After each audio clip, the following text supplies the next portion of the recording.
আমরা মামাবাড়িতে এসেছি আর এইখানকার মাঠে ঘুরতে যাব না, এটা কি কখনো হতে পারে? তাই আমি ভাই আর বোন বেরিয়ে পড়লাম মাঠে যাওয়ার জন্য। আর এই যে আমার ভাই বাচ্চাদের একটা সাইকেল স্ট্যান্ড করতে গিয়েই নাজেহাল হয়ে যাচ্ছে, কিছুতেই আর স্ট্যান্ড করতে পারছে না। তারপরে একটা শর্টকাট নিয়ে গলিগালার মধ্যে দিয়ে চলে যাচ্ছি মাঠের দিকে। রাস্তার পাশে খুবই সুন্দর ফুল ফুটেছিল, আর এই ফুলটার নামটা আমি ঠিক জানি না, দেখতে সুন্দর লাগছিল বলে আমিও একটা নিয়ে নিয়েছিলাম। ফাইনালি এবার আমরা মাঠে চলে এসেছি। জায়গাটা খুবই সুন্দর, চারিদিকে নানান রকমের সবজি চাষ করা হচ্ছিল। আর এইখানে রাস্তার পাশে অনেক রকমের বনফুল ফুটে রয়েছে।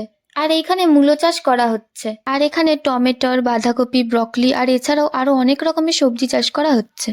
আর এইখানে অনেক পুরানো একটা বট গাছও আছে। তারপর হঠাৎ করে দেখি এই বান্দরটা এখানে গাছে উঠে লাফালাফিও স্টার্ট করে দিয়েছে। সবকিছু নিয়েই এই জায়গাটা খুবই সুন্দর, আর আমার তো জায়গাটা খুবই ভালো লাগে। মামাবাড়ি এলেই আমি এখানেই ঘুরতে আসি। তো এখন আমরা বাড়ি চলে যাচ্ছি, আর তোমাদের জায়গাটা কেমন লাগলো অবশ্যই কমেন্ট করে জানিও।